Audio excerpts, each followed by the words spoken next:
Yeah. All right. On this beautiful spring day, I'll call the meeting to order. Why don't you start with the introduction there, Danette?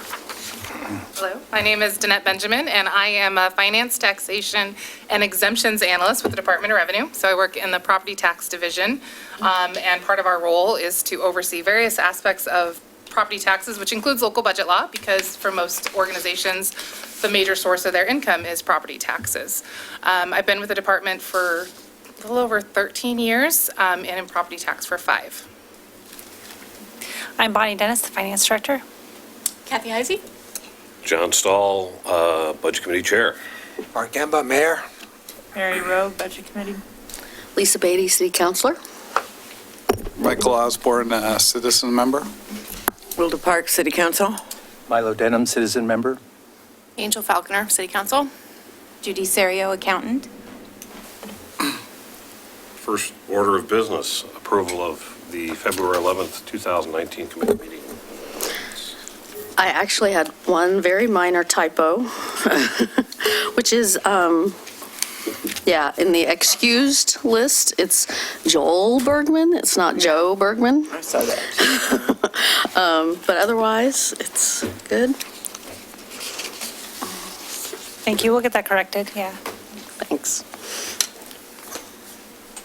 So with that, I would move to approve. Do you want a motion? Yes, please. I'll move to approve the minutes of the February 11th Budget Committee meeting with the correction of Mr. Bergman's name. I'll second. It's been moved and seconded to approve the minutes. Any discussion? All in favor? Aye. Aye. Aye. Motion passes. On to budget training. Okay, so we have quite a big training outlined for this evening. I've asked Annette here from the Oregon Department of Revenue to help out with the training tonight. So we'll go ahead and get started. Things that we're going to cover is the background on budgeting. What is a budget, Oregon budget law and the budget committee, and property taxes. And then I'm going to go into some detail about how to read the proposed budget document, talking about budget layers, and then also fund descriptions and an overview of our funds in general. And then I'm going to talk a little bit about the tentative plan for this upcoming budget season because it's already starting. Okay, so what is a budget? A budget is really a reflection of the policy. It is what the city deems most important that will govern the way it spends its available funds. So that means it's the overall direction of the city. It's the municipal responsibilities, the city's financial obligations, which includes things like debt service, taking out a loan. And then the city's risk and stability posture. So that's the long-range planning. That's the 5-year forecast. Where are we going to be from today to where we are going to be in fiscal year 2022? And then it also talks about property taxes. It's that justifies the imposition of the property taxes. So the budget as a plan, the budget is really a reflection of the council goals and community goals. It's financial, operational, and capital planning. It defines the spending authority on city services. So we can't overspend on certain expenditures. And that's defined by the Oregon budget law, and that's specified in the budget book. It is also the basis on estimates for revenues, expenditures, and other requirements.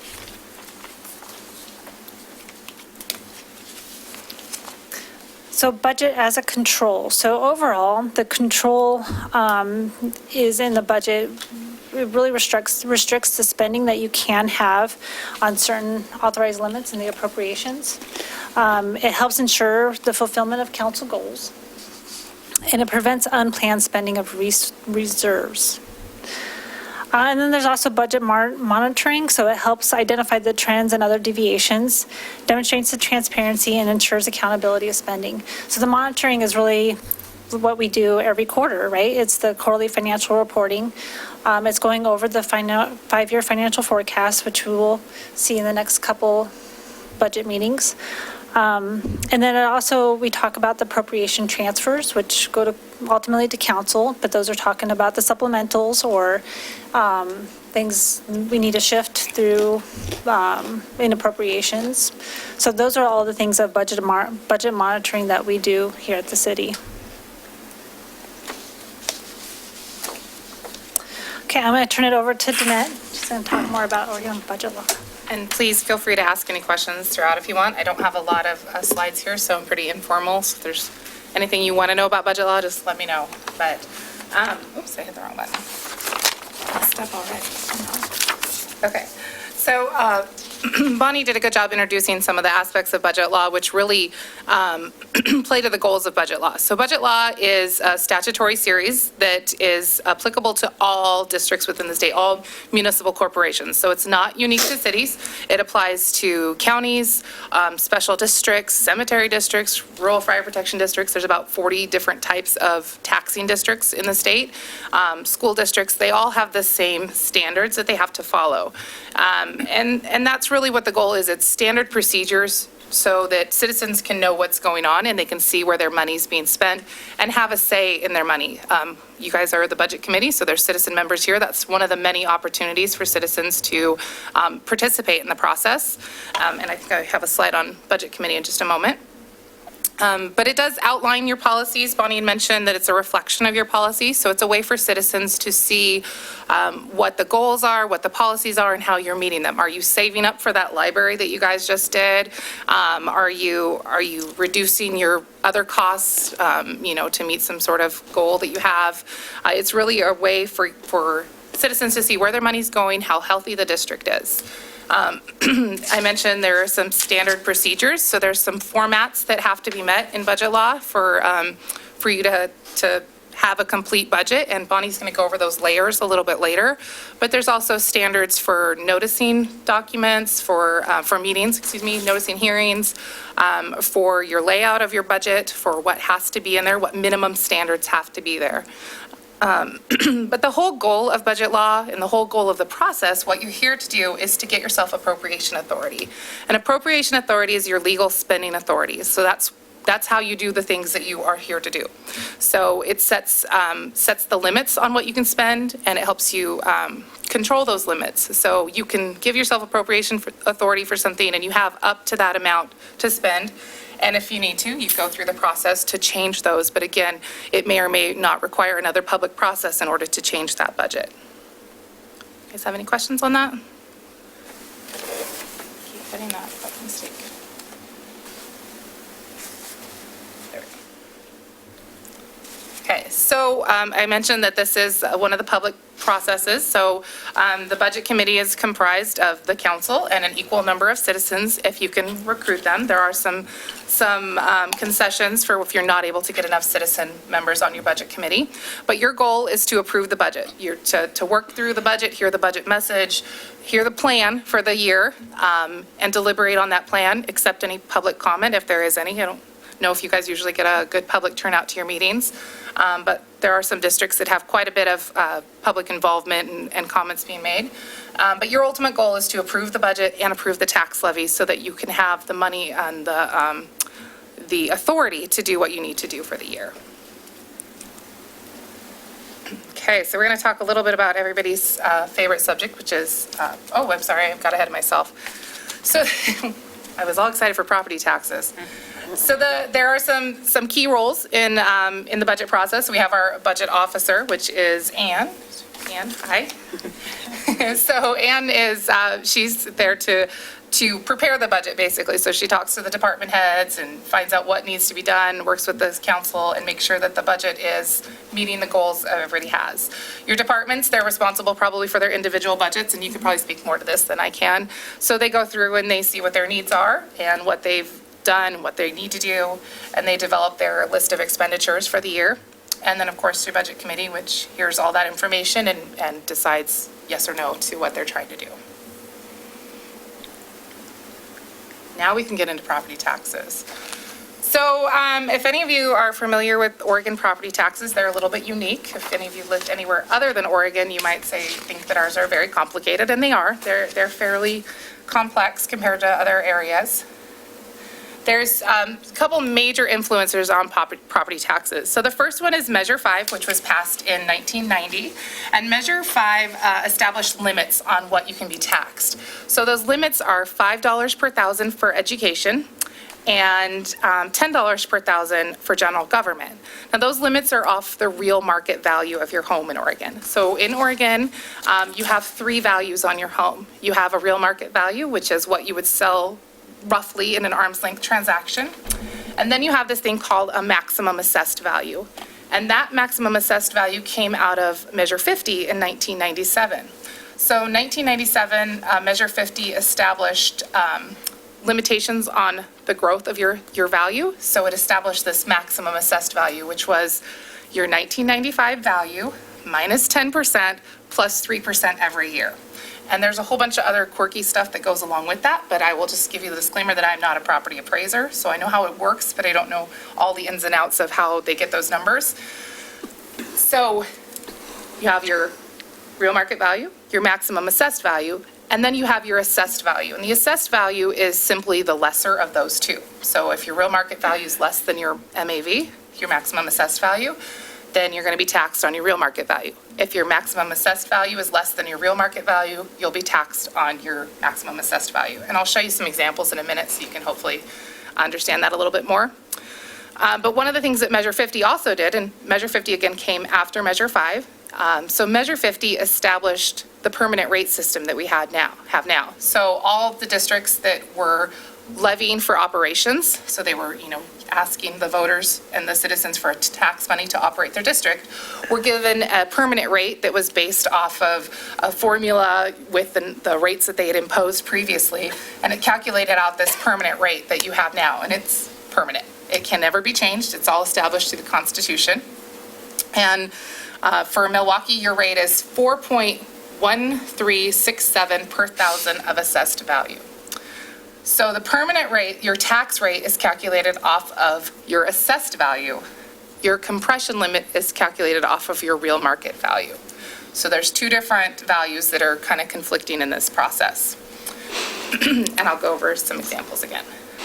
So when I get my property tax bill, and when I look at other property tax things online, which I sometimes do, I've only ever seen two. I don't recall seeing this maximum assessed value. And they don't have to show that on your property tax statement. Okay. So if you're getting taxed off of an assessed value that's less than what it lists your real market value as, then that's your maximum assessed value is the same as that AV, the assessed value that you're being taxed on. Okay. So, because remember, your assessed value is always the lesser of the two. So if you see two different values, the lower one's going to be what your maximum assessed value is. Okay. Yeah, good question. Okay, so again, we have those two major influences, and then the permanent rate system that we have now that was established through Measure 50 is kind of interesting because prior to Measure 50, a city could, or a district, I should say, their tax levy was based on their needs. So you did your budget to justify what you were levying for taxes, and you were allowed to increase it, I think it was 6% every year. And so you could continue to grow your tax base and your taxes with what you were doing. And now you have this permanent rate system, so the only option you have to increase your taxes now is to supplement it with a local option levy, which is either for 5 to 10 years, depending on what you're doing. So if it's for operations, it's a limit of 5 years, and if it's for a capital project, you can have up to 10 years or the life of the project. And then you have general obligation bonds. So you can ask for a general obligation bond to be sold for a capital project, and those are actually outside the limitation of the Measure 5 compression. So you don't have to worry about losing any of those to compression. Now, one thing I forgot to mention with the compression is if the assessor's office does the calculation for compression every year, and they do it on your property twice, once for the education and once for the general government levy. And if your taxes exceed that limit, they're going to bring your taxes down to fall within those limits. And the first tax they're going to cut is any local option levies. So if you're still in compression after they reduce your local option levy, then they'll start reducing your other taxes. So all the tax districts, and it'll be a proportional loss. So if your district has 80% of the taxes on a home, you're going to lose 80% of the amount that needs to come off there. So how much do we have a compression issue here? I've heard that we don't have it as much as some communities have. Is that true? So that's a good point. So I'm going to hold that question for just a moment. Okay. Okay. So you guys, your tax authority currently is your permanent rate, and then you have a bond as well. Is the bond fairly new? Or Yeah, within a couple of years. a couple years, so it's Yeah. probably going to be there for a while till it gets paid off. Yeah. Okay, so, and the total assessed value in Milwaukee, I just threw this in here for demonstration, is a little over $2 billion. So you guys have quite a bit of assessed value, and that's after adjusting it for urban renewal, because you do have an urban renewal district here as well. Okay, so here's some examples of the property taxes. And again, I'll try to hit on your question there. So we have in our local budget law training that we do every year, we have a little comparison of two properties, one with compression and one without. So we were trying to recreate this with real life examples. And I had a lot of trouble finding a home with compression in Milwaukee. So I reached out to the assessor's office to find some examples. And they gave me a very, very short list of actual homes with compression. So there's some compression on a lot of business personal property, but not a lot on the residential side. And we are in a time of relatively low compression in the state. And kind of a good indicator of that is when values are really high on homes, because the more gap between the assessed value and the real market value, the less compression you have. And so I brought this with me. This is a publication called the Oregon Property Tax Statistics Report. And the new one just came out. Our research department at Department of Revenue puts this out. And it's got a lot of good information about, the taxes that were imposed and extended on the roll. And it also has compression. It's not city specific, but it has your county compression. And I believe, I looked it up and it was around 2.5%. Oh, I'm sorry, Clackamas County had 1% compression. So that's pretty low. The state average is 2%. So So does that mean 1% of properties 1%. are in compression, or 1% of taxes are compressed? 1% of the taxes. Okay. Yeah, so good question. So this is up here to kind of demonstrate just some examples of the differences between assessed value, real market value. So in house number 1, this is the newest house in our picture, and so this house was built in 1999. So for homes that were built after Measure 50 and Measure 5 came into play, they do a calculation to make that maximum assessed value, because they didn't exist in 1995, so there's no value to have calculated out. So they put a calculation that's based on, I'm a little rough on this, it's based on the sales, a ratio of the sales and how much they sold for. They put this through the assessor's office will calculate out, and it'll establish a maximum assessed value when it's built. So in house number 1, that maximum assessed value is the amount that they're being taxed on, which is $467,610. And their real market value is $478,492. So there's a very, very short space between those two numbers. So they actually are in compression because, again, their taxes are calculated off their assessed value, but that compression is calculated off of their real market value. So anytime there's a smaller gap between those two, you're going to have more compression. And all 3 of these homes are all within the same tax district, so they have the same people trying to levy taxes against them. So they all have the same tax rate, which is combined at 19.7673 per thousand. So that's when you add up all the educational levies and all the general government levies and your bond. Now, house number 2. Well, wait, before you move on, so compression loss, even though the education has a smaller percentage, they take the hit first? Well, so there's 2 separate calculations. So education is $5 per thousand, and the total education taxes imposed on this property were $5.6758 per thousand. That was the amount that was trying to be imposed on it. So that's Clackamas Community College, Clackamas ESD, and then North Clackamas School District. So you add all those rates together, and it's 5.6758. Okay. So when you test that against their real market value, they had to lose some to fall within those limits. So it couldn't be more than 5%? It couldn't be more than $5 per Or $5, thousand. I mean, yeah. Yeah. So if you take the RMV of, 478,000 and you divide that by 1,000 and do the math out. So just to So you play that out 30 years. And $5 isn't worth what $5 is worth today. It's worth, what, $2.50, whatever. Right. At some point, we are going to just completely not be able to fund our schools or anything else. I couldn't say that for sure, but it is $5 per thousand, so theoretically your house But that's value also will being grow. held down. Yeah, it could very well be, but the system we have now is constitutional, so in order to change anything, it would take a vote of the state to do that. So there's talk every year of trying to change things, and it kind of gets some momentum and then it dies off. So it's a good thing to talk to your legislature about. We do.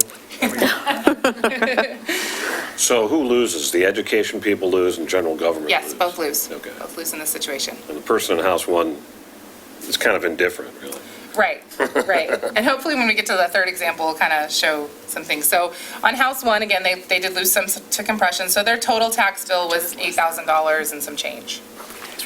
Now we get over to House 2. Now House 2 has a real market value of $420,000, which is pretty similar to House number 1. House number 1 is $478,000. But you'll notice that the assessed value is considerably lower. It's $160,215, because again, House number 2 was built prior to Measure 50, and Measure 5 was built in 1920.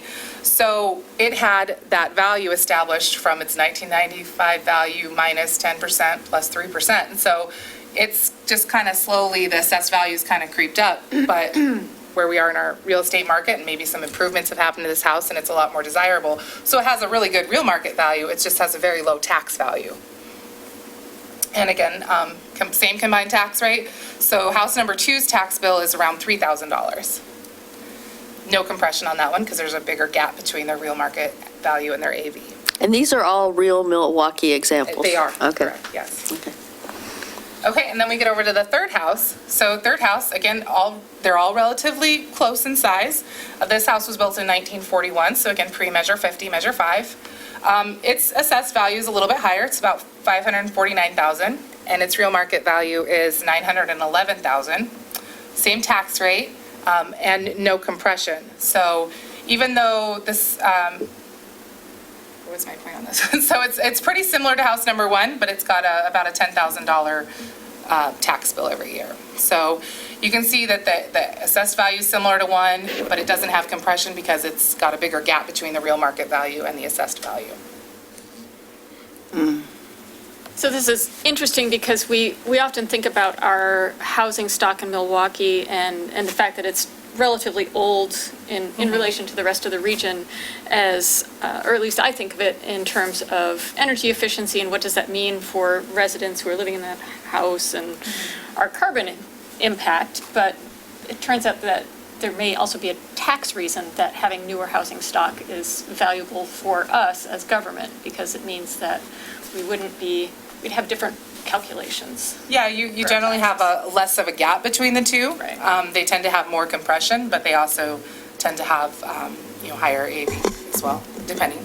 Yeah. So, but that's a good conversation to have with your county assessor's office, Yeah. because they, of course, do the values, and they can tell you a little bit more about how those are calculated. With residential property, I know they do a mass appraisal system, so they do pay attention to like permits and additions and stuff, but most of it's done off of sales ratios. So that's how they determine how much your RMV is in your growth if it's a new house, or your MAV if it's a new house. Does anybody have any burning questions about property taxes? One thing else I will mention, I did talk about how we are now on a rate-based system versus the levy-based system we were before. So one thing that's really important for you guys to watch out for is something we call exemptions. So property tax exemptions are ways that organizations are exempted from paying property taxes. So one of them is the city government. You guys as a government entity have an exemption, so you don't have to pay taxes on your property. And a lot of them are for religious organizations, charitable organizations. There's some housing ones in there. But anytime you have a tax exemption, it does remove money from the pot. So before, when we had this levy-based system, if you increased your levy, that money, that tax levy just shifted to other taxpayers, and they were able to make up that loss for granting the exemption. But now we're on a rate-based system, so you can't shift that loss to somebody else, except for on a bond, which is a dollar amount and not exempt. So just something to keep in mind. There's another report. This is the tax expenditure report. Again, it's on the Department of Revenue's website, and it discusses all the different exemptions out there, or tax credits. So this is not just property taxes, this is income tax and corporate tax and stuff as well. But there is all the property tax ones in there, and there's about 130 different property tax exemptions that exist. Some of them are local opt-in, you may or may not have them, and a lot of them, though, are statewide. And is that something the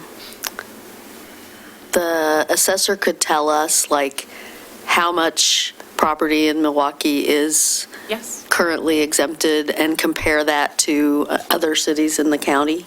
Yes, there are, and some of that's in this property tax statistics report. Okay. The assessor's office has to do what's called a summary of assessments and levies every year, and that's basically a roll-up of the whole tax system for that county, how much property they have, how much value, how many, accounts and exemptions and stuff, and then the department compiles that into a report. But there's detailed tables that aren't in the pretty version on there, and you could get in there and dig through that information, or the assessor's office is more than willing to give you that, Okay, thank you.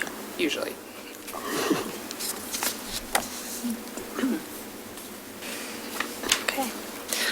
Okay, so we're going to move to budget layers and fund descriptions. I know it's not as exciting as property taxes, but I'm going to start off first with, I did it too, with the just general organizational chart of the city. So the citizens of Milwaukee, let me back up. Actually, I'm going to go backwards. So the departments all answer to the city administrator, which is Ann. And then we have the city attorney and the municipal judge. And everybody then reports up to the mayor and city council. And the mayor and council reports to the citizens. So that's a pretty standard organizational chart. So I'm going to touch a little bit on the budget layers. So overall, the budget is broken down into the fund level. So within the fund, so you have your overarching budget, then you have your fund level, and then you break that down into departments. So for example, your departments, like in the general fund, you'll have your finance department, your police department, your office of the city recorder. It's all broken down by the departments. And then from there, you have object classification. Object classifications is personnel services, materials and services, capital outlay, and your transfers. So that level of detail is all within the budget book itself. And you should actually have a copy of the funds from the budget, so you can kind of see that detail a little bit more. The one thing that you don't see in the actual budget book is the document is the line item detail. So the line item detail is what managers use. We get into the specifics. So for example, in personal services, in the benefits, we break down taxes and PERS and the real detail that goes into total personal services.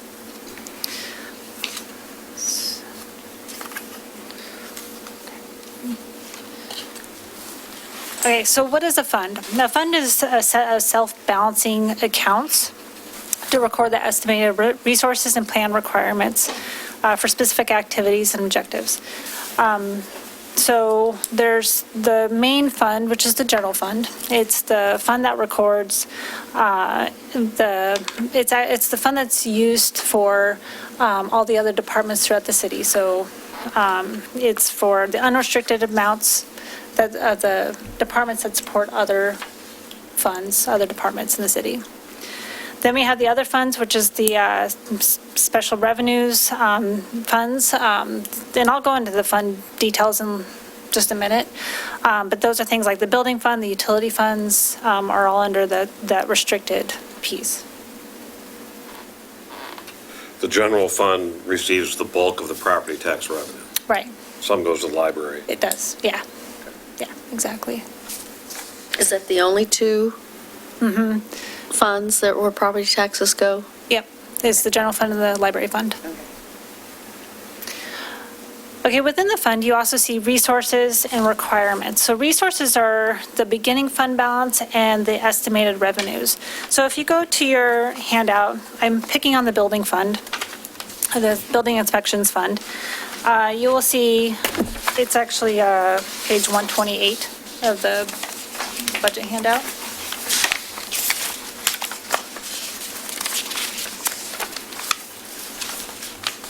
So you'll see in the very top, that beginning fund balance. So that is the fund balance, the ending fund balance from the prior year. It gets rolled up into the beginning for the next year. So the beginning fund balance, and then you have all your estimated revenues. So for example, in the building fund, if we're all there, it's in this one, John. Repeat the page number. Oh, right. It's 128. 149. Yeah. It's Skip not- around. It's in the, it's right behind Yeah. this. I can pull it up here too, if that helps. That would be great.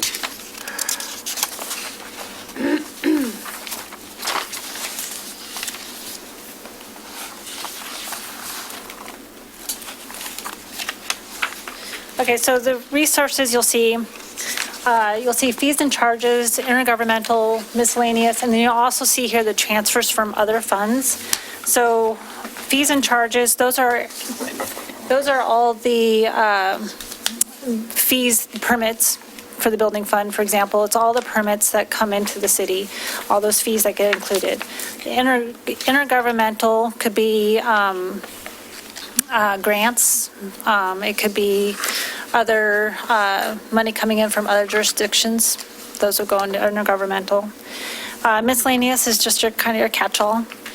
And then you have transfers from other funds. In the building department specifically, you don't see transfers coming from other funds. In the general fund, you do, though.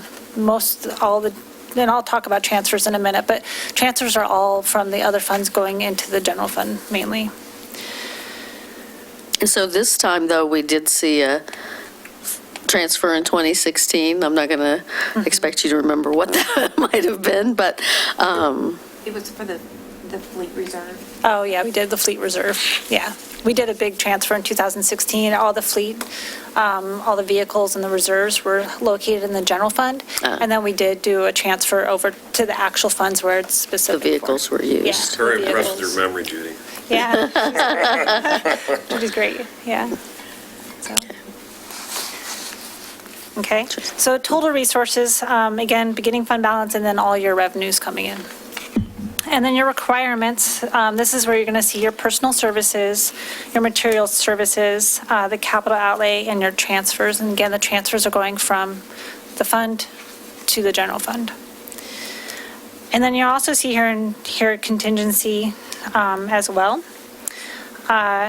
And then lastly, your unappropriate ending fund balance, which is your resources less your expenditures to equal total requirements. So at the end of the day, your resources and your requirements have to equal.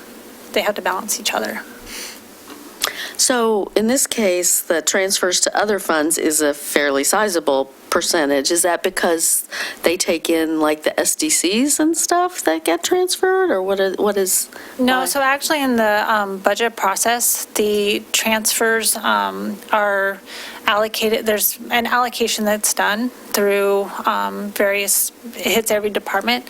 So for example, I don't know exactly on building permits, but a portion of things like credit card fees gets general fund is paying for the credit card fees. The computers, the IT manages, building fund is paying back general fund for the IT component. So things like that. Okay. Yeah. Okay. So we can go back.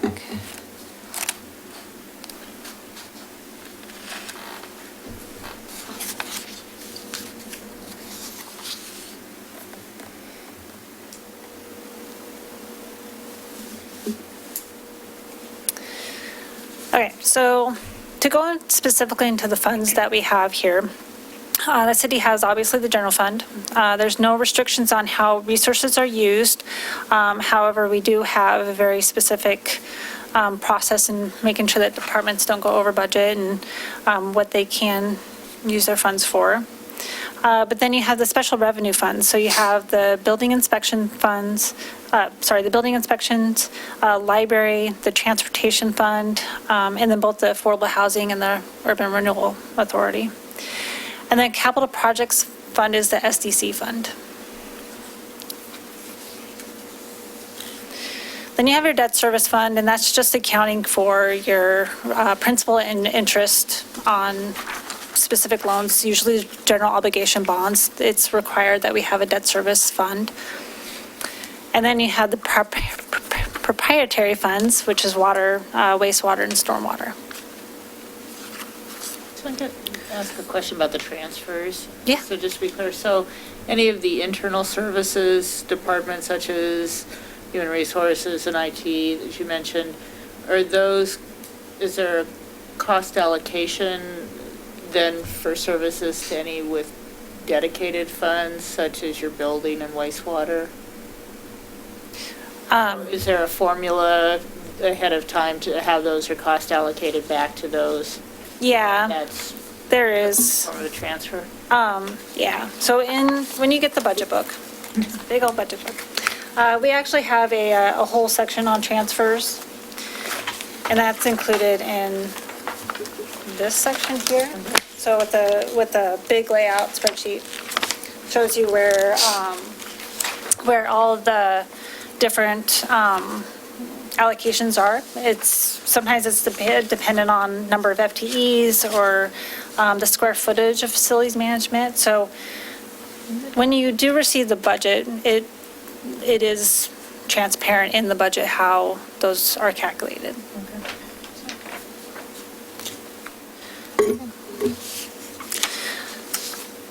Okay. Okay, so now we're down to some general You skipped over the questions. proprietary funds, Right, the enterprise funds, right? right, water, wastewater, and storm. So I believe those are the only ones where we have the ability to raise as much revenue as we want. Yes, Okay. yes, you do, yeah. And just so everybody knows, we're coming back to that before we leave the training tonight to talk about a change in how we present that information. Okay, so what happens to the reserves at the ending, in the ending fund balance? So that's a question I get each and every year, mainly from departments. So the reserves, they become next year's beginning fund balance. So they stay within the fund. They just get rolled into to the beginning fund balance. So in a private organization, for example, that's basically equity. That's your equity roll forward. What happens to unspent budget at the end of the year? Again, that adds to the reserves into the ending fund balance. It just gets rolled in. Multi-year projects like contracts or the 5-year CIP projects. So each biennial budget process, those expenditures are reappropriated if they are decided that we're going to move forward with that project.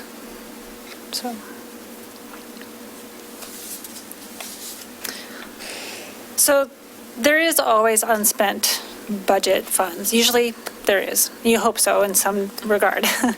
And so why that is, I mean, there's a lot of different factors when going through the budget process. You're estimating a lot, you're looking at forecasting.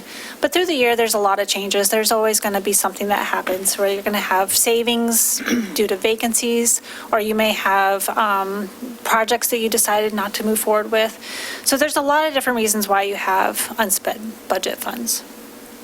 Is there a target amount that you anticipate every year, like the ending fund balance is 2% or 5%? Do you have a target amount that you anticipate? No, not really. I mean, mainly the purpose is to really break even, at least in the general fund departments. In the special revenue, it's great to see that increase. Actually, when we go over the quarterly financial report later, you'll see that the building department has exceeded the revenues that were forecasted. So, and then, so here I was going to talk about transfers. So transfers are this better description than what I probably gave earlier. It's allocated indirect costs from a fund, so the general fund, to pay for the expense on behalf of a particular fund. So it's amounts distributed from one fund to the financing activities of another fund. So the transfers it's a requirement, and it's basically the receiving fund shows it as a resource, so that's why it comes in under the revenue piece. So, okay. Okay. So I'm going to talk a little bit about schedule for this upcoming budget cycle.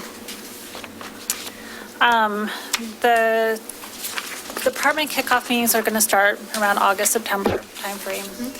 And then from there, the departments are going to work on their budgets through the last half of the year, of the calendar year, so September through October. And then also, that's in conjunction with those departments preparing the budgets, and we'll also work on actually preparing the full budget as well. And so October and January, we'll prepare it. And then in February, we'll bring back the first quarterly meeting, and then we'll also include the CIP discussion that we talked about earlier. And then May, we have all our budget hearing meetings. So we'll probably anticipate at least 2 to 3 of those meetings. And then finally, we'll wrap it up and hopefully have approval and adoption by June 30th. And then we'll start July 1 for the new biennium. I have to say, having been through a couple cycles now, I don't know how they ever did annual budgets. I mean, it's hard to get through, it's crazy to me that they did annual budgets for so long. Yeah. You never stop budgeting. Yeah. No, you don't. This schedule is somewhat advanced from what we've done in the past, or? It's a little bit different in the fact bit that we're earlier? doing, it's earlier because of the CIP component. Right. Yeah. So we're doing an initial February meeting, which we Right. haven't done in the past. Right, okay. When you were describing how certain funds were used or what happened, like reserves, that's great. Can you talk a little bit about contingencies and why those are there and what happens to them at year end and how that carries over or doesn't? So contingencies are, and please feel free to correct. So contingencies are to, it's there to ensure that your fund is going to remain in balance over the, it's like a project. You want to make sure you have some kind of a contingency in line in case something happens for unforeseen. You also have your reserves, and those are set by policy. But what happens at the end of the year, the contingency component just gets rolled forward into the unappropriated ending fund balance, and then it gets rolled into the beginning fund balance of the new year. And then in the new budget, you'll see it broken out again, because your contingency may change depending on how many, your revenue, your resources are, and your requirements. Does every fund have a contingency? Yes. It does? Yeah. Yeah. So, okay. So the one thing I'll just add to that is that contingencies are appropriated. So as far as budget law, you gave a pretty good description of what they are. They're money you intend to spend, but you're just not quite sure where you're spending them.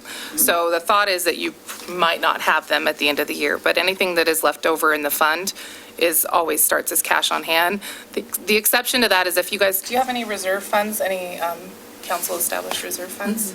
Okay, so there's one other type of fund that's out there that's called a reserve fund, and that's a fund you establish for a specific purpose, and it has a review period of at least every 10 years, and generally it's for like a capital project or some other big project, and that's the only way really, as far as budget law is concerned, to protect money for a specific purpose year to year. In every other fund, it's going to start as cash on hand, and you budget it to wherever you need it for that, in that fund, but in a reserve fund, it's protected for that purpose of that fund. Is that what we did for Art Mob? Try to create a reserve to allow it to carry forward to the next budget? Because we talked a little bit about that. Because they thought they had it carried over and it didn't carry over. But then we talked about trying to do that. We took it as policy direction, so it's simply that when we do the budget, we allocate the amount as if it were a transfer, a carryover plus. So staff has done that, but without an official fund.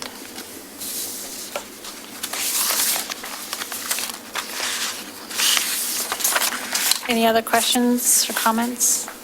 I'd like to give Danette a very special thank you for helping with the presentation tonight and definitely helping through just answering any questions. She's been a huge help, so thank you. And we're always here. There's 3 of us on my team, and we're more than willing to answer any questions. You guys can shoot us an email, or is our contact? No, I It's don't. not in there, but Bonnie can get you my phone number or my email, and my team has an email as well, and we answer citizen questions all the time. So if there's something you don't want to ask in front of the whole committee, feel free to shoot us that question, and we'll give you the answers. I especially appreciated the information on compression, because to me, that's really hard to understand. It But is. you've helped make it a lot simpler. Thank Yeah. you. Compression's off this one, and your Right. your taxes off this Yeah. one, yeah. Yeah. With that, I think you have some handouts if you wanted to. So I brought, and I always forget to hand these out when I'm actually talking. So this is local budgeting in Oregon. This is, if you don't mind passing those off. This is a publication that we have on our website, or, I'm handing you one. This is a really kind of a high-level overview of budget law. So this is one we recommend for citizens, especially, or council members that don't have to do the day-to-day kind of work with the numbers, but you want to understand the process. So it's a good overview of the whole process. And it's one of our shorter publications at 14 pages. So light reading, I can give you ones on urban renewal if you'd like to. Snack reading, right? My insomnia is not that bad.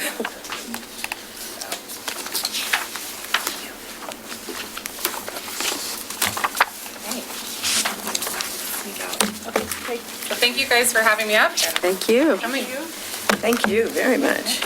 Before we go off this topic, are there any pieces of this that you didn't get tonight that you would like us to come back to you before we do the next budget cycle on? Any education pieces? If you have questions specifically about how to review the budget book, or if you want sort of a precursor on that process, feel free to set up a time with Bonnie for a couple hours. She's happy to walk you through any of our documents, just to give you a better sense for how this will all work when we get to February. Thank you.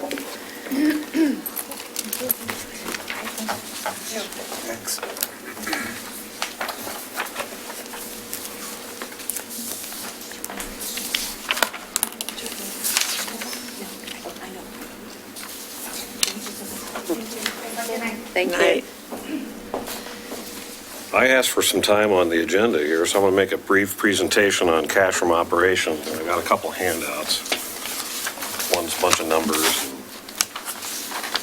I called it the utility or enterprise funds. I guess it's proprietary funds is another name for it. But they have a dual challenge. They need to efficiently deliver operational services. So that's the operations side. And they also need to plan for, fund, and implement large capital improvements. And I made a go at this, I don't know, about a year ago. I really believe that our quarterly report format should at least be slightly modified to more transparently separate expenditures from capital expenditures, so that we get down to a thing called cash from operations, which I believe I called funds from operations before. But if you take a look at the numerical handout, Do we have them? it's highly summarized. So I've got total revenue, I've got it. expensed expenditures, which would be the top 3, excluding the capital expenditures, and the cash from operations. And so you have cash from operations, that's cash available for reserves growth or capital asset financing. And for example, the water fund, the wastewater fund, and the stormwater fund are all running above plan, actual to flex for the cash from operations. So that's good. By breaking out capital expenditures into its own line item, and when you get into the quarterly report, you're also going to have your percentages, as you can see, and then you get to total expenditures. So it's just a minor line item.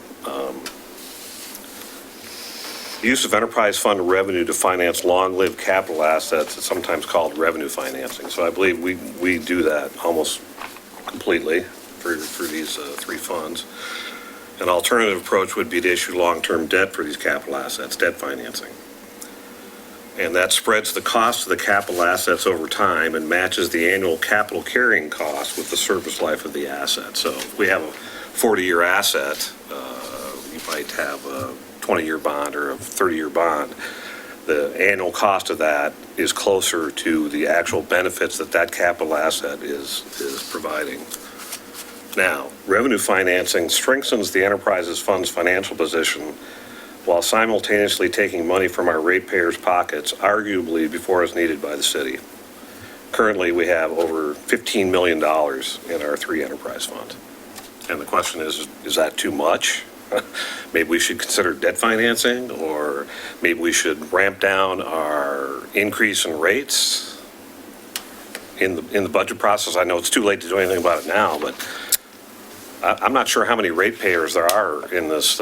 Say there's 8,000. I mean, that's $2,000 out of every ratepayer's pocket that's sitting in our reserve balance. Is that an appropriate number? I don't know. I believe our consultants did a rate study and said, no, this is appropriate. But I think a change in format in our reporting would allow us to better focus on what are we doing from operations and what are we doing in capital. So for example, in the water fund, we're $1.4 million under in capital. And in the stormwater fund, we're $2 million under in capital. So we're not spending we're raising the money, we're taking it from the ratepayers, and we're sitting on it, and we're not spending it. And is that appropriate? Enough said. So we just had, I mean, it seems like you have 2 different issues here, right? Or maybe 3. Well, the one issue, and this is what I firmly believe, is that we should change the format so we can, I mean, we're talking about operations and capital, so let's break it up. Operations and capital. Let's make it clearer so that, yeah. More transparent. More transparent, Right. yeah. The other large issue I have is with the apparent disconnect between rate making, and maybe we'll fix this the next go around, but we keep raising the rates, and yet we're not spending the money. So we're taking the ratepayers' money. That money is money they could have in the bank earning interest. We have it in the bank earning interest. Well, we actually just had a rate discussion last week. Yeah, for water and wastewater. Well, I guess for all of them, in anticipation of this year's rate setting. And I think as I understand it, I mean, when you see like this underspend amount, it's because there's some big project, like we're replacing a well. You know, we're replacing one well and we're relining another well, if I remember correctly. And so those are big ticket items, and maybe they pay out over 2 or 3 years, you know, but they're factored into the rates, you know, as a gradual increase or whatever, right? So they may not be spent. I mean, that happens with the transportation, like I don't know. All I see is the pot money piling up. That's what I see. I see the capital not being spent, and I see the money piling up. And if someone... Year after year? Year after year, of course, year after year. Yeah. It's been ongoing since I've been on the committee. Yeah. And if someone doesn't speak up for the ratepayers, then no one will. Because someone, I mean, like one time the transportation one was like the SSMP money wasn't spent one year, and it was like, why is there all this money in SSMP? Well, it's because doing railroad, which was the next project, was so expensive, and so it was sort of a 2-year. Focused on these 3. On these utilities. You have the ability to raise rates. Right. To whatever level you want. Right. And if, or lower. If we really feel strongly about affordability in this city, right, we may want to take a look at this. Well, and I do remember that we raised our reserve on one of these since I've been on city council.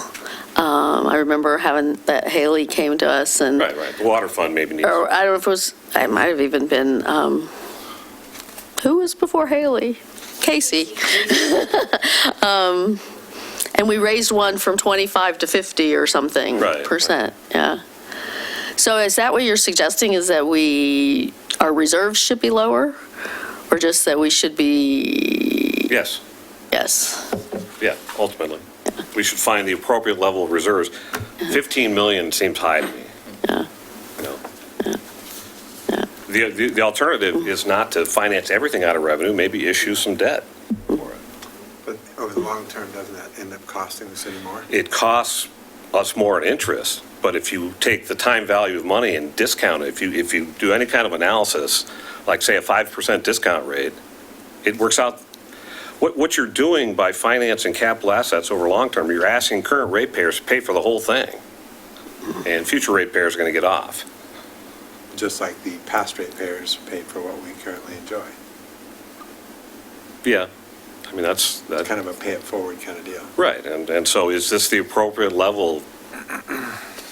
We're the ones that have to make the decision. And So- hopefully when we get into February, we'll, Can I do the easy plug first? sure. I talked to staff and we have no problem with the change of doing the bringing out the staffing and the operations costs from the CIP costs. Right. So we can do that in the next report. The rest of these are pretty big policy conversations that you guys need to have. Yeah. Okay. Well, and it seems like they're ones that we need to have the CUAB and Peter here for, right? Yeah. And he real has, they clear have been understanding here. of the CIP lists too, and what we're looking at over the next 5 years. Yeah. So the biggest piece, and I apologize that Kelly's not here tonight, so I'm going to try and be her, but I'm not her, is that we have a couple of these enterprise funds are paying for large components of projects that we're about to take on. The large pipe at the Murphy site and the McFarland site is a big cost, and that is one that we are expecting to expend. We are taking some debt on that because we decided to do phase 1 and phase 2 together. Phase 2 is going to be in a future cycle, but we're trying to get a loan from the state actually in order to do that faster to save that cost.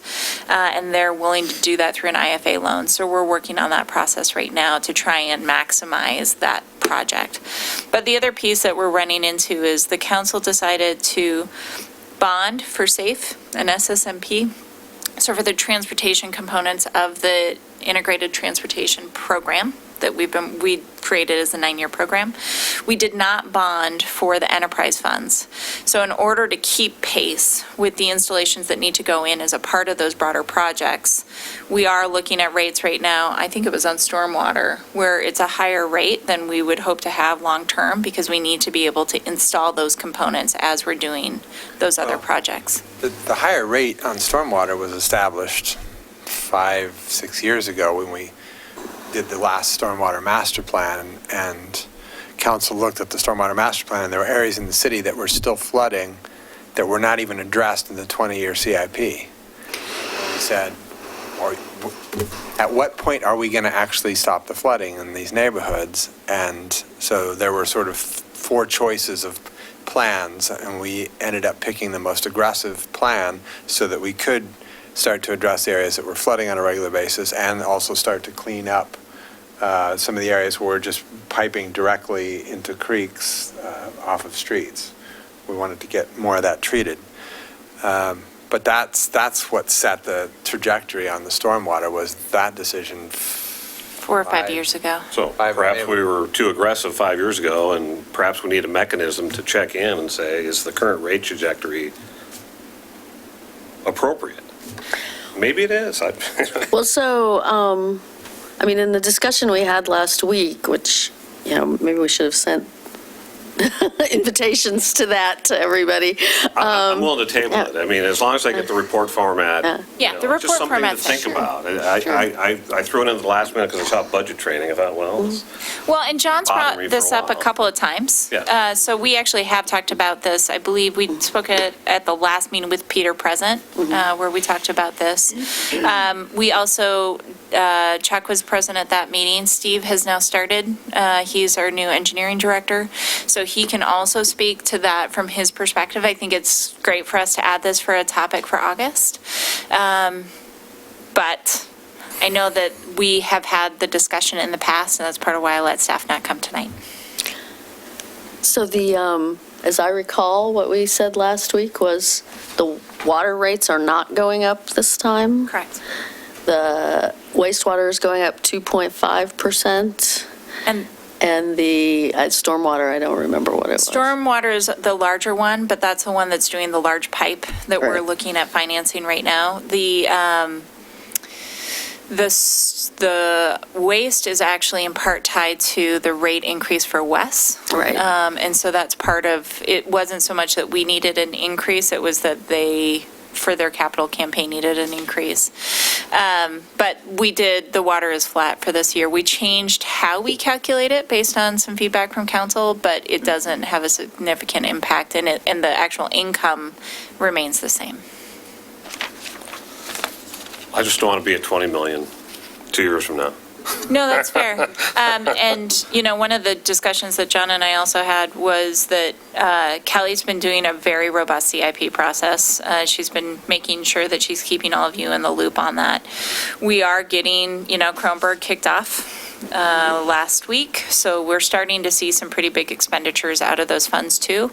And so you'll start seeing those quickly deteriorate from, not deteriorate, that's the wrong term, lower, the levels. The right direction. We're spending a lot of money in time for the budget. She actually is very confident that the commitments she made to you 6 months ago are still on track.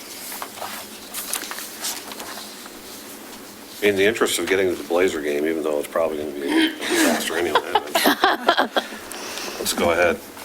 We actually have a break now, if you want it. I'll skip the break. Skip the break, I'm fine. Yeah, let's forge ahead. Okay.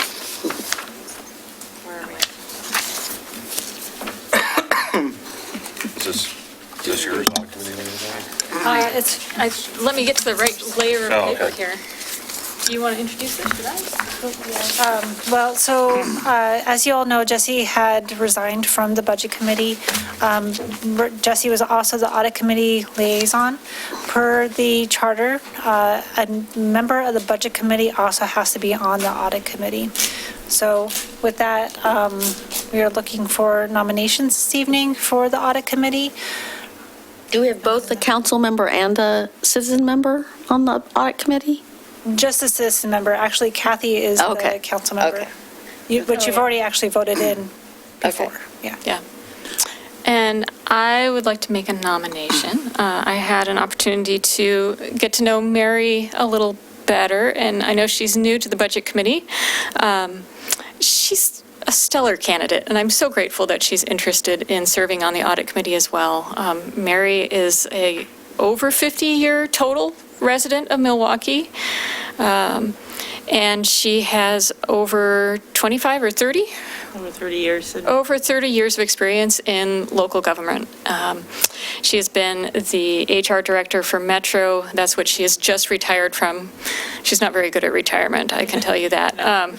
And she actually was also the HR director for Milwaukee, for the city of Milwaukee for 7 years. So she has both the familiarity with what we do in the city and with regional governments overall. She also worked for the city of Gresham. And I was just really struck by her calm demeanor and clarity of purpose and desire to serve this community. And I think her familiarity with the budgeting process in local government is going to make her a real asset on the audit committee. So I would like to. I'll second the motion. Yeah. So it's been moved and seconded to have Mary serve as the citizen member of the Audit Committee. Any discussion? Just out of curiosity, do we have a firm now, or are you selecting a new firm? Yes, we actually did select a new firm. We went from TKW to Marina and Company. Yeah, they will start in our interim audit starts in July. So they will be at the first audit committee, which is sometime in late June. Yeah. And I will say that as someone who was part of that process, I was really struck by I think they're going to be really good at translating what a budget means to our community in a way that I think would be really valuable for us. So I was really, the feeling that I got from the committee overall was that we were very strongly in favor of this crew taking a look at our numbers. Any further discussion? I'll call the vote. All in favor? Aye. Opposed? Motion carries. Congratulations, Mary. Willamette Falls Locks? Yeah. So Go for it. Okay, so the locks, so as many of you may know, the Willamette Falls locks closed many years ago. There has been some legislature adopted to start reopening those locks. There is a lot of benefits. I'm not going to go through the full staff report, but there's a lot of benefits that could occur for opening those locks. But that does require some funding. So City Council heard from the mayor of West Lynn and the commissioner months ago to talk about the reopening of the locks and having funds from Milwaukee put forward towards those. So they are looking for about $2,500 a year. $2,500 a year? $2,500 a year. Doesn't sound like very much. It's For not. 2 years. It's because some of the cities that are closer, Wilsonville is paying more, Oregon City's paying more, Yeah. Westland's paying more, I think even Lake Newburgh. Oswego is Lake paying more. Oswego is paying Yeah. more. It's because we're kind of further Look out. at that, yeah. Canby actually is paying more. So the council, when they came, just asked me to place it on the budget committee so that we could have a discussion about it. So we placed it on the budget committee. So in theory, there'll be more marine traffic. That is And the way we'll they benefit proposed from it. that. That's the possibility, yeah. Sounds good to me. And potentially fewer freight trucks. We'll see. Do we need a I motion don't on know about this? that. No, if you guys are, well, a motion is great, but it's a recommendation to council. So yeah, the recommendation says, we would like the committee and council to consider the impact of one-off projects from other organizations and the future funding requirements. Well, and this is in part because it's outside of the city boundaries. And there are other projects that we have chosen not to fund in the past from inside our boundaries. And so we wanted to just, because it's a one-off project and it's outside of the budget process, we wanted to give you a chance to talk about it. Last year, when we were doing the budget, we saved all of these into a final conversation on the budget committee. This is why when staff comes to me and asks for an FTE, I usually say not until we go through a budget process, just because it's really hard to judge apples to apples when you do it on one-off situations. If you are interested in having it in that kind of realm, we can put it into the May discussion for council as one of the items that's been requested. So it's up to you how you want us to handle it. That's why staff didn't want to make a You're recommendation. kind of setting a precedent for You are. others. Yeah. And is this the right one to do it with, is the question, when there's not a huge amount of benefit to the city? But we didn't feel like we could start that process and set a precedence without you being the ones to do it. Would this open up the potential for the talked about water taxi from Vancouver into Portland and probably even down farther to take it all the way to Salem? I haven't heard of it going all the way to Salem, no. Well, right now it can't because it can't get through Right. the locks. But would this open up that possibility? Oh, it'd open up a lot of possibilities if the locks get open. I mean, I do see some benefit to us, and I guess I know that former Counselor Power served on one of these Willamette Falls. There's so many different committees around Willamette Falls and the locks, and I'm never sure which one It's on the, on the Falls Yeah. one. Okay. We didn't reappoint anybody to replace her because, nobody was chomping at the bit to go down there and be on that. But I don't know, it seems like it's a small ask for a sort of a regional, I see it as part of the Falls, even though it's not, it is a separate committee. But I mean, it's all about, if the locks are open and the Falls development moves forward, it's a boon for the whole area. What are some of the projects what are some other one-offs that we declined? I think that they were Lots Loop. We oh declined. yeah, Lots Loop, I forgot about that one. Gosh, I don't even remember. I know that we approved the Art Mob amendment, so A came in and made a request for that rollover account. Those were the big ones, I think. So there isn't another comparable, regional outside of the physical boundaries of the city ask? No, and for the ones inside the city, typically what we do is that's part of why the city's been giving $4,000 to the NDAs, is the NDAs then have been doing those other contributions to inside the city asks. Right. So for things like Nonprofits, they're looking for a donation or like the. High school grad party. Yeah, absolutely. That's an every year one. New Century Players. Yeah, or RAU has their lunch Food. program. So there's a variety of programs. Yeah. Typically, those get captured in that. I think it's fair to say this one wouldn't have that same opportunity. Right.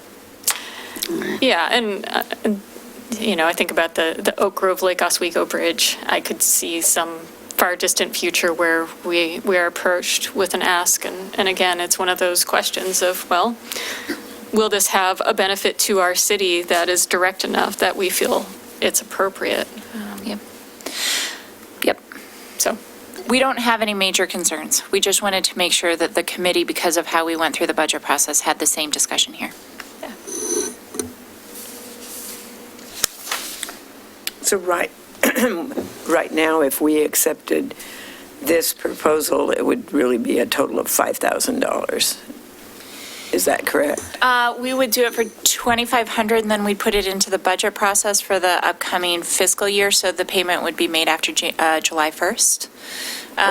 Or the $2,500 now and then consider any additional ones after that, or? Yeah. or So that's what I'm saying, is we would pay it for 1 year, and then in the budget process, we'll be back here in February and then again in May to talk about whether or not you want to continue that contribution and for. Well, and I think they only asked for 2 years, right? They didn't ask for indefinitely. Well, that's why I Actually, was when we confused talked to about. them, they were assuming that this was a forever promise. Oh, And Yeah. so. that's not the way Russ presented it. I know.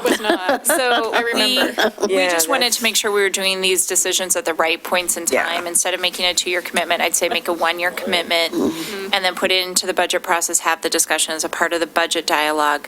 Yeah. And we can do this through our own mechanisms. But they'll be thrilled that they really want Milwaukee's name on the plate. Like, at the end of the day, they want to know that we care and that we're involved in the process. So $2,500 buys you, we care. And then let's keep talking about this through the budget process for the future years.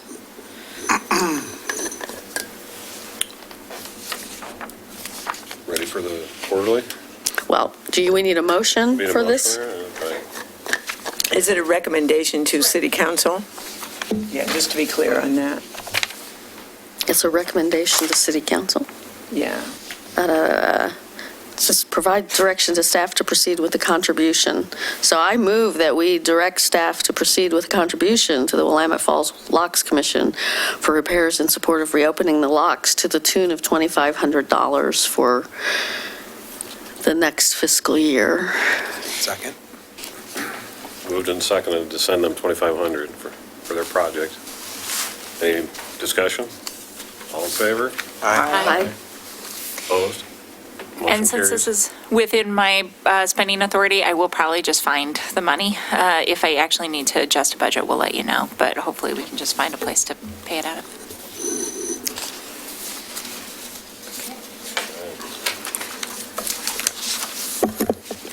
Okay, so I'm going to go through the quarterly report. It's just starting with some quarterly highlights. So we are in the third quarter of fiscal year 2019. The overall city funds are seeing a 72% increase from prior year, which is primarily due to the transportation bonds, which you'll see actually on page 5, the total overall increase in change of fund balance is about 27 million, but keep in mind $21 million of that is the transportation bond. So the good news on interest is that it continues to increase. It increased from 2.56% to 2.75%. And we'll see that increase as we move through the funds. The library fund continues to increase because of the library project. State gas tax, year-to-date revenues is $240,000 received from new gas tax. City Council approved the budget transfers that we reported last second quarter. And those transfers are reported in this, reflected in this report. And then also, I just wanted to point out that the year-over-year comparison tables, you'll see some very large percentages throughout when you look at the variance between the comparison between prior quarter and this quarter of last fiscal year. And so just note that some of those percentages are actually really low dollar amounts. There are some that you'll see increases for sure, or decreases, but some of those percentages are a little. So can I ask about the gas tax, or maybe you want me to wait till you get to that page? Go ahead. Is that the year-to-date, means fiscal year-to-date? Fiscal Not year. calendar year-to-date? So we're almost to the end of the fiscal year, so, although I guess this is third quarter, okay. So did it start with did the gas tax, the transportation bill and the new gas tax start with start July 1? It started, I believe we saw the increase really happen in the second quarter Okay, of this fiscal year. okay. Because I thought their projection was that we would get 400 something, so. Yeah, okay. we haven't seen that full projection just quite yet in this fiscal year. Okay. Bonnie, are we receiving anything from marijuana tax? We are. Is it any kind of, substantial or something that like, oh yeah, that's better than we thought or good or?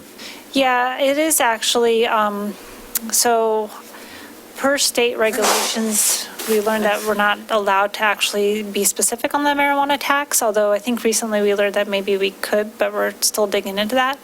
But it's, Well, What do you mean not be specific? Yeah, so the issue is that there's so few businesses Yeah. that you can figure out what the income of a business is based on what we report. And so until we hit a certain threshold, we can't report the data or it opens I their get it. books. Yeah, because of it's a cash business. HIPAA laws. Yeah. Kinda, yeah. Or like having a single person in a budget and being able to figure out what their salary is. Yeah, There's two gotcha. different taxes, right? There's two different marijuana incomes to us. There's our 3%, which is what you're talking about when you talk about specific businesses. Then there should be a percentage that comes to us from the state marijuana tax. And I don't remember what that portion was. off the top of my head, I have to double check on that and get back to you on what the state portion was. Yeah. And whether or not we can report that too. because Yeah. it's Yeah. also- That is also based on, I believe, the number of businesses. It's not. it's Right. I don't think so. I think No, it it's a was either pro you rata. opt-in or opt-out. Yeah. If you were in, you got a portion Or a city that's in, based on or your county. population. If We'll you get it opted for you. out, Just like gas, yeah. We'll get, if we can We'll get back. disclose it, we'll disclose it. Okay, so moving on, so the financial statements for the year ended June 30th.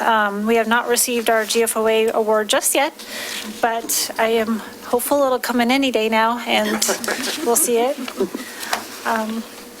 So I wasn't going to go into too much details on property taxes. It's pretty much the same information. City staffing levels are somewhat consistent over prior quarter. Oh, but I think this graph here on the property taxes is a good illustration of the compression thing, right? Where the two lines come together, that's where you have compression, right? Right, exactly. Yeah, those are the years where you're worried about Well, we were compression. getting close to having some Right. compression, Right, well, yeah. in 2008 and 9, and that probably was, But more to the point, yeah. But now. if we were charging just market value like the rest of the planet does, that would be our income, 3.5 million, as opposed to the, what are we at, barely over 2 million? That, I think, is the significant thing to look at.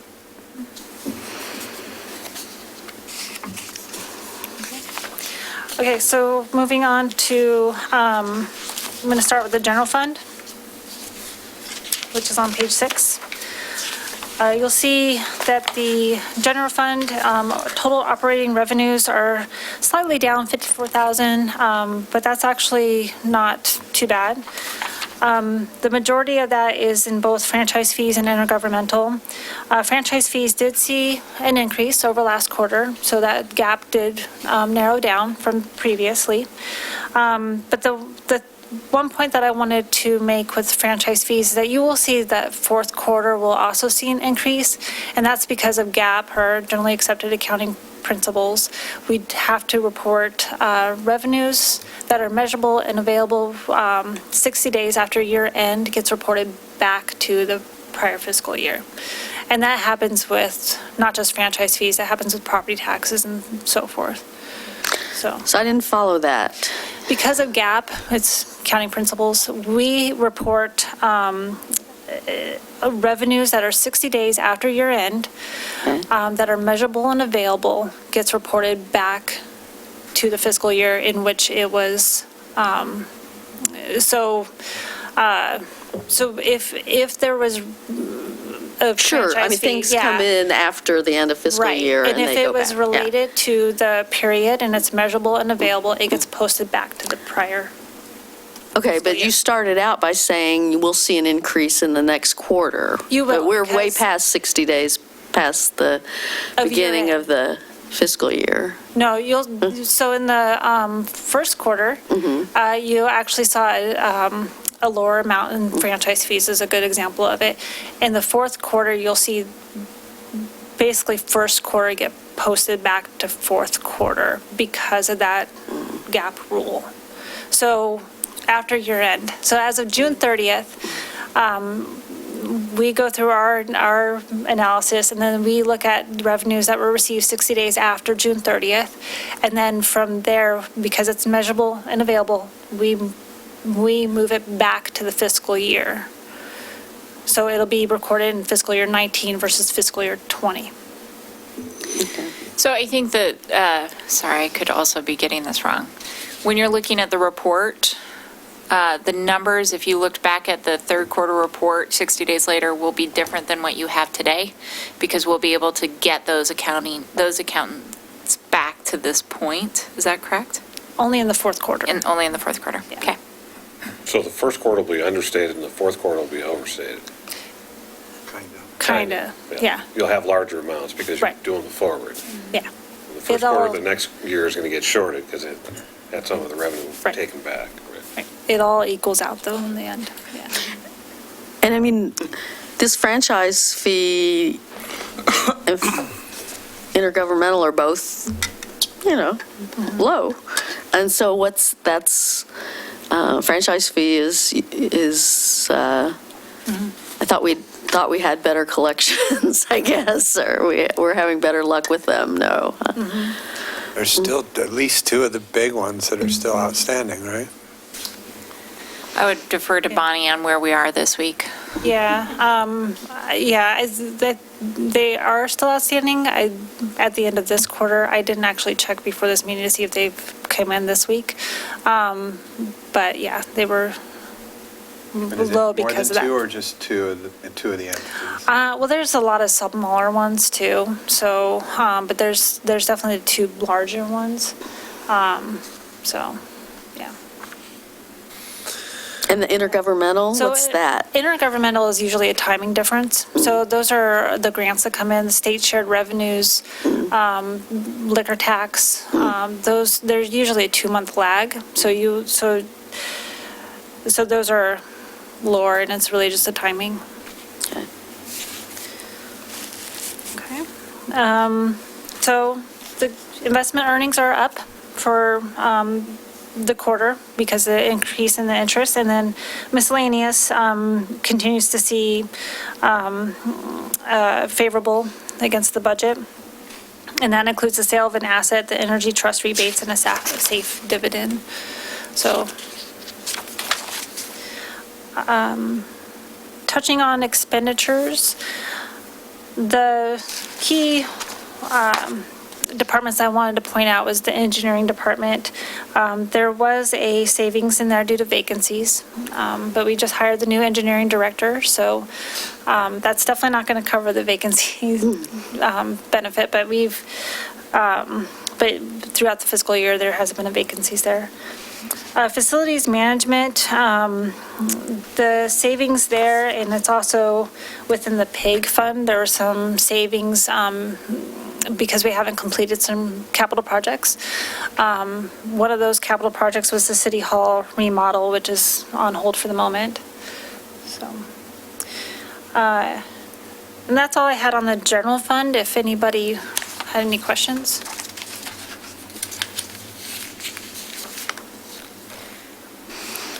John, I keep waiting moving for you on. to say, why are you holding on the City Hall project? Want me to ask my Baseball. engineering FTE question? Yeah. I've asked that before. Do you mind if I answer both? Go ahead. Okay. So the FTE question is that as we've been hiring our engineering, our city engineer, we wanted to make sure that they had enough FTE count to be able to shift to cover any things that weren't getting covered under the existing team. We wanted an expert to be at the table to make that determination of what things really needed the extra help and support. So now that Steve is here, he's looking at that, and we'll probably see those change. And we'll see higher, either we'll see more hiring, or we'll see us coming back at the point of doing the budget and reducing the number of FTEs needed in order to fulfill the obligations. So we'll, one way or the other, we'll be back to you. The one on the City Hall, and this will be the first time I say this on air, but we have been approached about having an opportunity to buy a City Hall. And so, I'm sorry for doing it this way, but. eBay, they On eBay.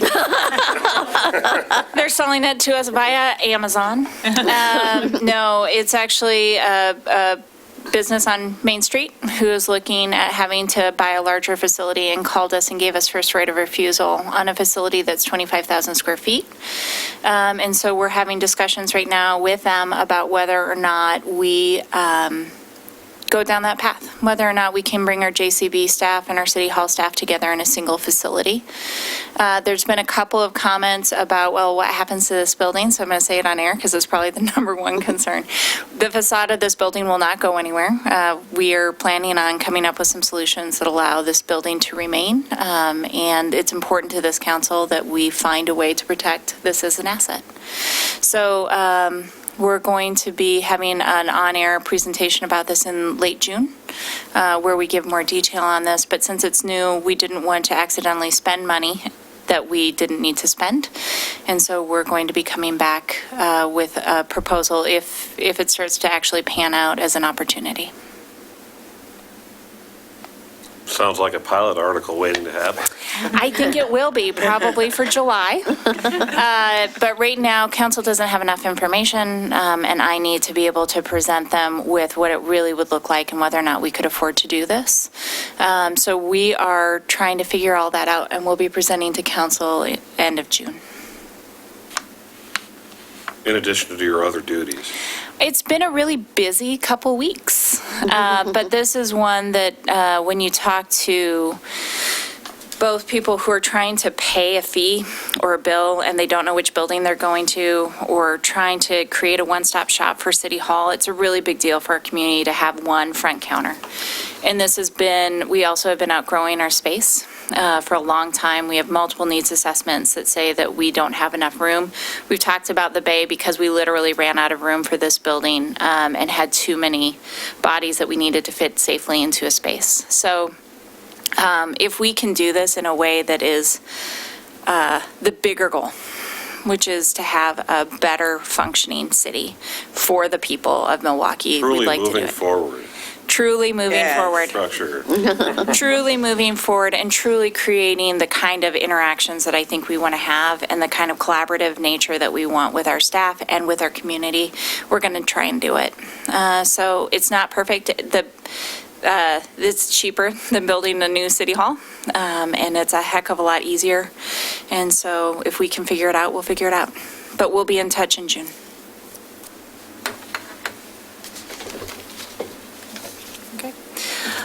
Okay, so moving on to the debt service fund on page 9.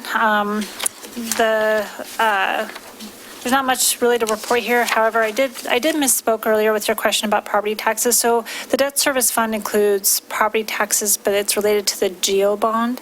So that's the library bond. So money coming in from property taxes go into this fund to repay back the loan, the bond. That's not part of the 4.136? No. Right. No. Okay. So that's completely separate. And that's only in the general fund and library. Yeah. Okay. The building inspections fund, here I wanted to point out how well the building fund is doing. We have seen a definite increase in fees and charges over the last year. They are currently 224% over budget. But with that, there's also additional increases in expenditures for contractual services. So we're keeping a pretty close eye on that number and seeing how that rolls through for the next fiscal year. But we may come back at a different time for a supplemental just to make sure that we're not overexpending. Okay. The library fund. So the library fund, intergovernmental revenues are, they also include the donations received for the library project. Library fines are less than anticipated so far. Interest is higher, and then also materials and services includes the rental of the temporary library, and that's note number 4. So, but costs are expected to decrease next year once we move into the new library space for just materials and services. So when you say intergovernmental includes donations, you don't just mean the county's donation, the county's contribution to the library, you mean actual private donations Correct. as well? Okay. Yeah, we placed a placeholder in there. Yeah.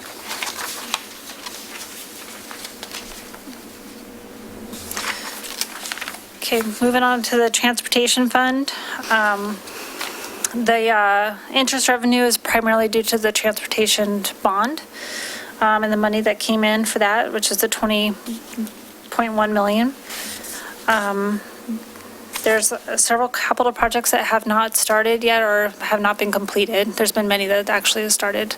The one thing that I wanted to point out here is that the local gas tax is in the SSMP program shows 30% of budget, but there is a timing difference as well on that, and we're keeping a close eye on it, and we're looking into that number more specifically. But you'll actually see the local gas tax. So that's in the local gas tax, but the dedicated state gas tax, you'll see an increase of 103%, and that's the 1 million. So is that line both the existing gas tax and the increase we were talking about on the front page, the new gas tax from the transportation bill? They're all in one line? So that's under the state gas tax. Right, Program. right. Yeah. Right. Okay. Right.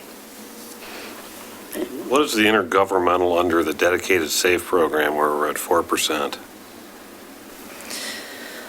So that's probably related to various state contracts or state grants. Grants, And there's yeah. usually the timing difference there too. Yeah, we have a grant on the Kronberg Yeah.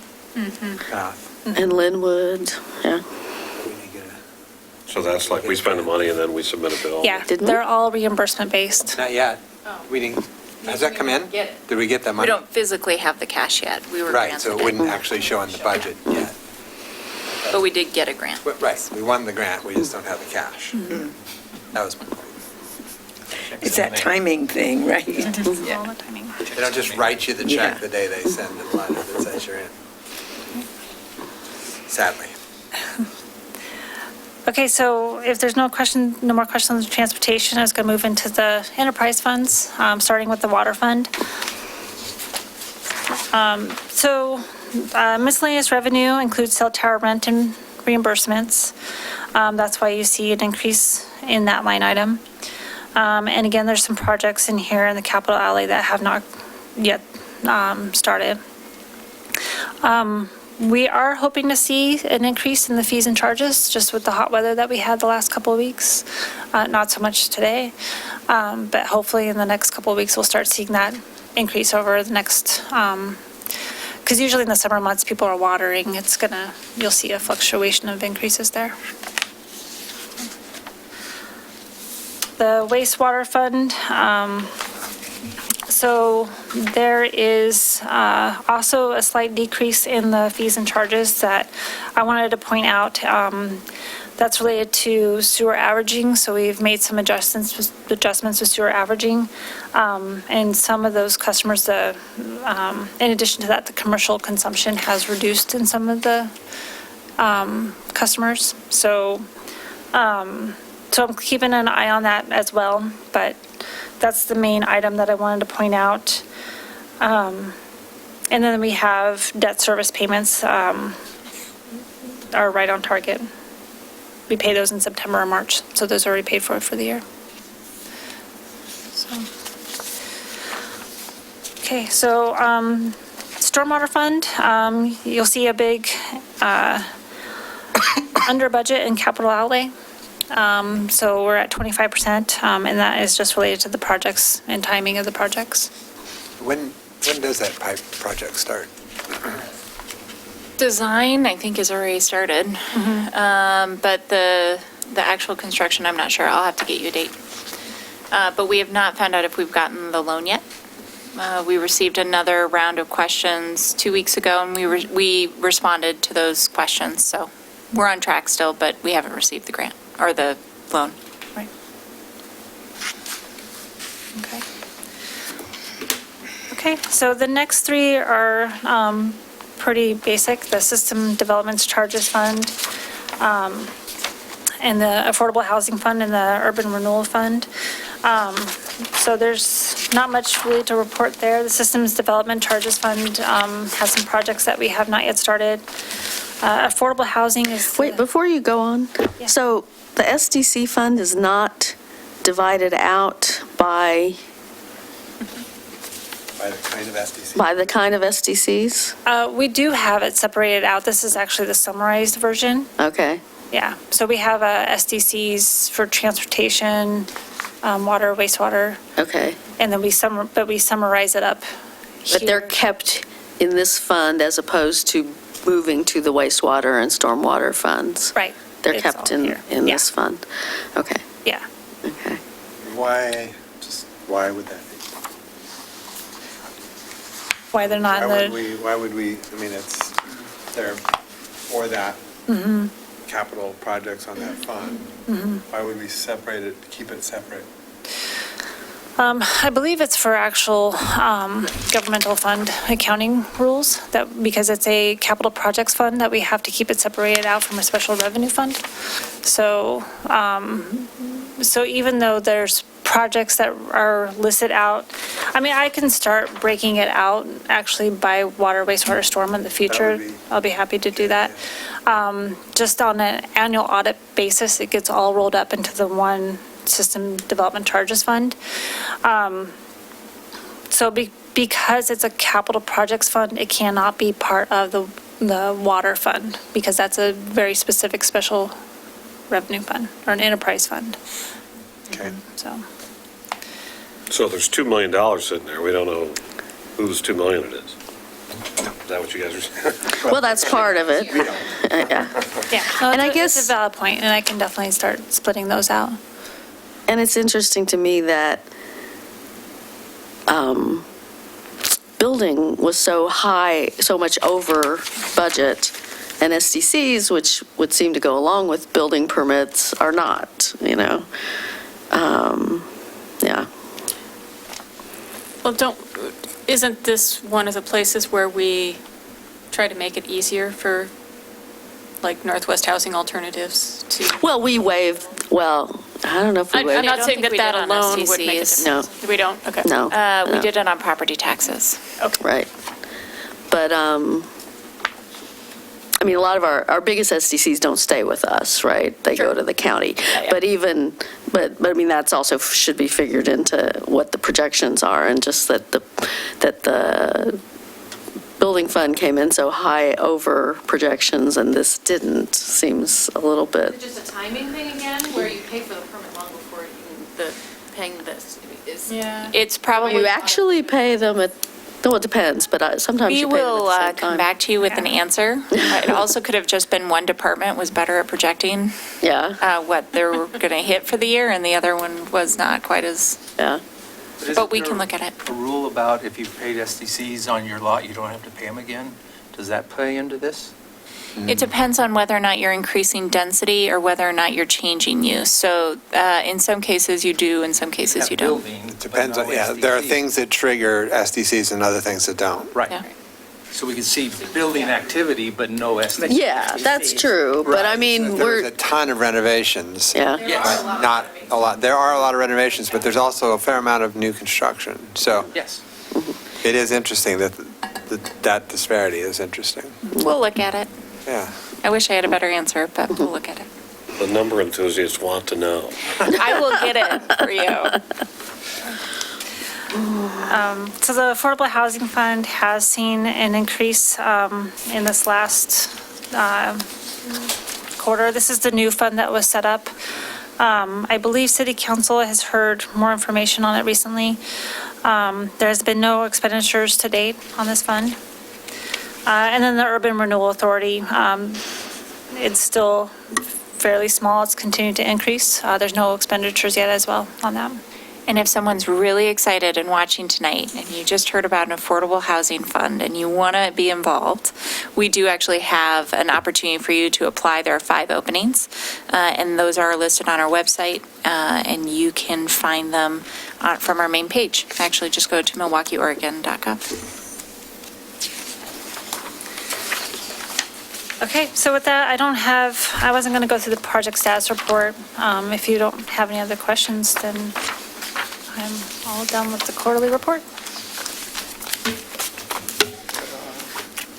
Good info. Other items? Is that just a placeholder?